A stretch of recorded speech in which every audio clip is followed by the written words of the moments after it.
আসসালামু আলাইকুম। বিবিসি আন্তর্জাতিক বিশ্ব সংবাদে আপনাকে স্বাগত। শুরুতে সংবাদ শিরোনাম, পরে বিস্তারিত। বাংলাদেশের সর্বশেষ গুরুত্বপূর্ণ আপডেট সংবাদে আপনাকে স্বাগত। শুরুতেই সংবাদ শিরোনাম, পরে বিস্তারিত। প্রথমে জানাবো, নাশকতার প্রশিক্ষণদাতা মেজর সাদেকের স্ত্রীও হাসিনার ঘনিষ্ঠ। স্বামী স্ত্রী মিলে সাংগঠনিকভাবে আওয়ামী লীগকে সক্রিয় করার চেষ্টা করছিলেন মেজর সাদেক এবং তার স্ত্রীকে জিজ্ঞাসাবাদ করতে চায় পুলিশ। প্রশিক্ষণের ঘটনায় পুলিশ ডিবির হাতে গ্রেপ্তার ৩০। আওয়ামী সন্ত্রাসীদের নাশকতা প্রশিক্ষণ দেয় মেজর সাদেকুল হক সাদেকের বিষয়ে আরও গুরুতর তথ্য পাওয়া গেছে। তিনি ফ্যাসিবাদী দল আওয়ামী লীগের অনুসারী হিসেবে বিয়ে করেন একই আদর্শের মেয়েকে। তার শ্বশুরবাড়ির লোকজন কঠোর আওয়ামীপন্থী। এরপর জানাবো, বিমান বাহিনীর অভ্যন্তরে রয়ের নেটওয়ার্ক ফাঁস। ছাত্র জনতার অভ্যুত্থানে ক্ষমতাচ্যুত শেখ হাসিনা ৫ই আগস্ট ২০২৪ দুপুরে কুর্মিটোলা বিমানবন্দরে গিয়ে ভারতে পালিয়ে যান। তার পালিয়ে যাওয়ার একটি ভিডিও ভাইরাল হয়েছে। সেই ভিডিও দৃশ্যের সঙ্গে সবাই পরিচিত। হাসিনার পালানোর এই একটিমাত্র ছবি কে তুলেছিল এ নিয়ে তদন্ত শুরু হয়েছে। এরই মাঝে বিমান বাহিনীর ২ ঊর্ধ্বতন কর্মকর্তাকে ভারতের রয়ের সঙ্গে তাদের যোগাযোগের সংশ্লিষ্টতা পাওয়া গেছে এবং গ্রেপ্তার করা হয়েছে। এদিকে কাপ্তাই লেকে পানি বিপদসীমায় খুলে দেওয়া হবে বাঁধের ১৬টি জলকপাট। সপ্তাহ জুড়ে টানা বৃষ্টি ও উজান থেকে নেমে আসা পানির ঢলে রাঙামাটির কাপ্তাই লেকে পানির উচ্চতা বিপদসীমায় পৌঁছেছে। আজ সন্ধ্যায় লেকের পানির উচ্চতা রেকর্ড করা হয়েছে ১০৭ ফুট মিন সি লেভেলে। এদিকে সুনামগঞ্জে শ্রমিক শিক্ষার্থীদের দ্বন্দ্ব, অনির্দিষ্টকালের পরিবহন ধর্মঘট। সুনামগঞ্জে বাস ভাড়া নিয়ে শ্রমিক ও বিশ্ববিদ্যালয় শিক্ষার্থীদের মধ্যে দ্বন্দ্বের জেরে মালিক শ্রমিকের ডাকা অনির্দিষ্টকালের কর্মবিরতি চলছে। এবং সর্বশেষ জানাবো, ইসরায়েলের সামরিক লক্ষ্যবস্তুতে হামলা।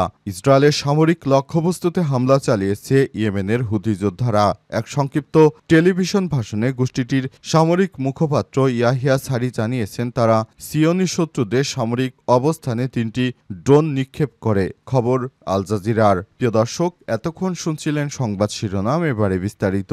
তবে তার আগে বন্ধুরা, অনুরোধ থাকবে এই সংবাদটিতে একটি লাইক দিন। এই চ্যানেলে আপনি নতুন হয়ে থাকলে আমাদের সংবাদটি দেখতে দেখতে চ্যানেলটি সাবস্ক্রাইব করে রাখুন। কমেন্ট করে বন্ধুরা আপনার মূল্যবান মতামত জানিয়ে দিন আপনি বিশ্বের কোন দেশ থেকে বা বাংলাদেশের কোন স্থান থেকে আমাদের সংবাদটি দেখছেন এবং শুনছেন। আর বন্ধুরা, এই সংবাদটি আপনার সোশ্যাল মিডিয়া ফেসবুকে শেয়ার করে বন্ধুদেরও দেখার সুযোগ করে দিন। কমেন্ট করে জানিয়ে দিন আপনি বাংলাদেশের কোন স্থান থেকে আমাদের সঙ্গে রয়েছেন। এবারে বিস্তারিত। নাশকতার প্রশিক্ষণদাতা মেজর সাদেকের স্ত্রীও হাসিনার ঘনিষ্ঠ। স্বামী স্ত্রী মিলে সাংগঠনিকভাবে সংগঠিত করছিল আওয়ামী ক্যাডারদের। মেজর সাদেক ও তার স্ত্রীকে জিজ্ঞাসাবাদ করতে চায় পুলিশ। কট্টর আওয়ামী পরিবারে বিয়ে করেন মেজর সাদেক। প্রশিক্ষণের ঘটনায় পুলিশ ও ডিবির হাতে গ্রেপ্তার ৩০। সিগন্যাল অ্যাপের গোপন গ্রুপে অভ্যন্তরীণ যোগাযোগ ওয়াসিম সিদ্দিকী।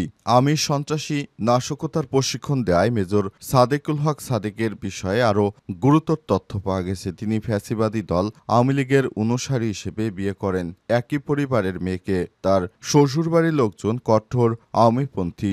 শেখ হাসিনার পরিবারের সঙ্গেও তাদের ঘনিষ্ঠতা ছিল। তাই সরকার হঠাতে স্বামী স্ত্রী মিলেই চালাচ্ছিলেন প্রশিক্ষণ কার্যক্রম। এসব বিষয়ে বিস্তারিত জানার জন্য সাদেক ও তার সহধর্মিণী সুমাইয়া ফারজিনকে জিজ্ঞাসাবাদ করতে চায় পুলিশ। নাশকতার লক্ষ্যে রাজধানীর ভাটারি থানায় অনুসন্ধান চালিয়েছে। বসুন্ধরা আবাসিক এলাকার পাশে কেবি কনভেনশন সেন্টারে আওয়ামী সন্ত্রাসীদের সশস্ত্র ও অনলাইন যুদ্ধের বিষয়ে প্রশিক্ষণ দিচ্ছিলেন মেজর সাদেক এবং সুমাইয়া। তারা প্রায় ৫ মাস ধরে আওয়ামী ক্যাডারদের সংগঠিত করছিলেন। নিষিদ্ধ ছাত্রলীগের কয়েকজন সাবেক নেতা নিয়ে কিভাবে অনলাইন প্ল্যাটফর্মের মাধ্যমে প্রশিক্ষণ কার্যক্রম চলছিল সে বিষয়ে বেরিয়ে আসছে একের পর এক চাঞ্চল্যকর তথ্য। ভাটারা থানার মামলার তদন্তের স্বার্থে তাদের ২ জনকে হেফাজতে নেওয়া দরকার বলে মনে করছে পুলিশ। ইতিমধ্যেই সেনা হেফাজতে থাকা মেজর সাদেককে নিজেদের হেফাজতে পেতে যথাযথ মাধ্যমে চিঠিও পাঠিয়েছিলেন তারা। এ বিষয়ে সর্বশেষ রোববার পর্যন্ত চিঠির জবাব পায়নি কিংবা মেজর সাদেককে নিজেদের হেফাজতে পায়নি বলে জানিয়েছে তদন্ত সংশ্লিষ্ট সূত্র। বিমান বাহিনীর অভ্যন্তরে রয়ের নেটওয়ার্ক ফাঁস।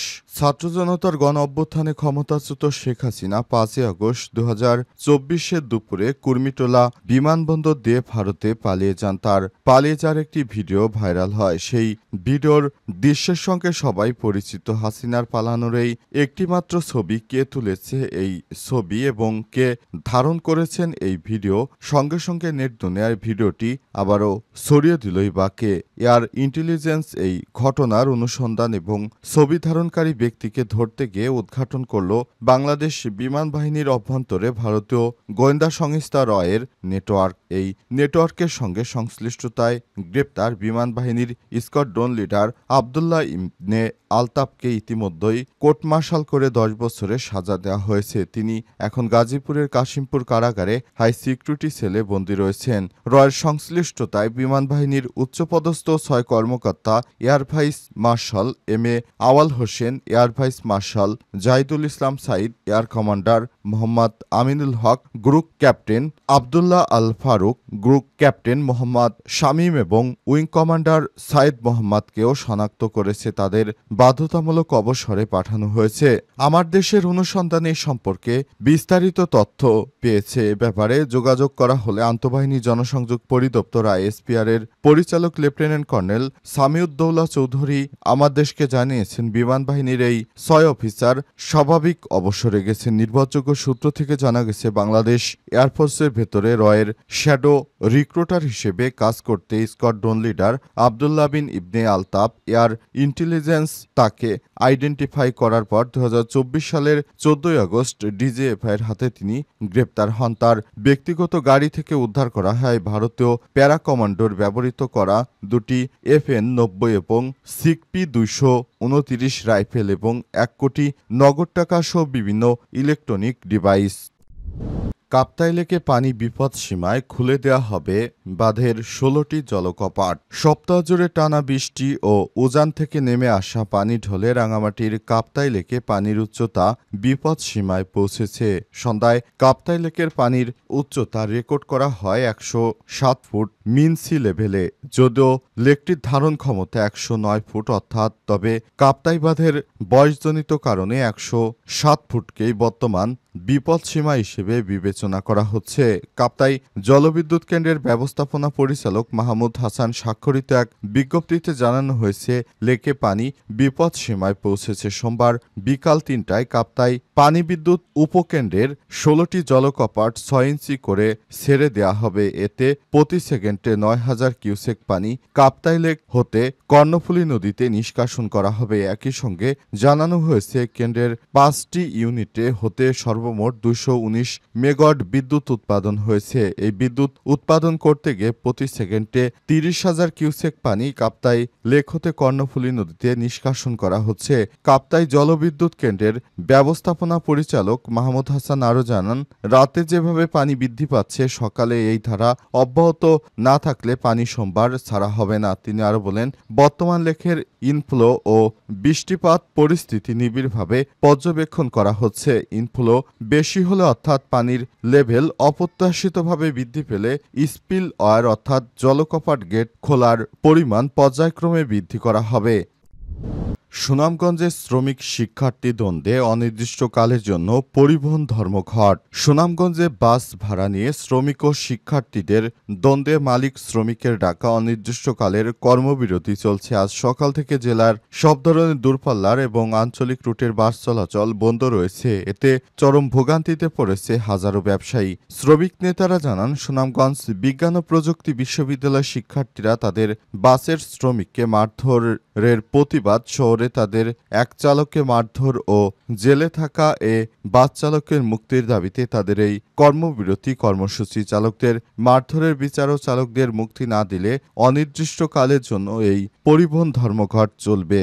এদিকে হঠাৎ পরিবহন ধর্মঘটে ভোগান্তিতে পড়েছে জেলার সাধারণ মানুষ। এর আগে সোমবার বিকাল ৪টায় জেলার শান্তিনগর সুবিপ্রবির অস্থায়ী ক্যাম্পাসের সামনে সুনামগঞ্জ বিজ্ঞান ও প্রযুক্তি বিশ্ববিদ্যালয়ের শিক্ষার্থীদের সঙ্গে কথা কাটাকাটির এক পর্যায়ে বাসের হেলপার মারধরের শিকার হয়েছে এমন অভিযোগ এনে পৌর শহরে নতুন বাস স্টেশন এলাকায় সড়ক অবরোধ করে রাখে শ্রমিকরা। রাতে ৩ দফা দাবিতে অনির্দিষ্টকালের কর্মবিরতির ঘোষণা দেন মালিক শ্রমিক ঐক্য পরিষদ। এরপরই আজ এই ধরনের ধর্মঘট পালন করা হচ্ছে। তাদের কাছে বলা হয়েছে, সাধারণ মানুষকে আপনারা যেভাবে কষ্ট দিচ্ছেন সেটি দিয়ে এই ধরনের ধর্মঘট কোনোভাবেই গ্রহণযোগ্য নয়। তবে তারা সাধারণ জনতার কথা মানছে না। তারা মনে করছে তারা হয়তো যা খুশি সেটাই করবে।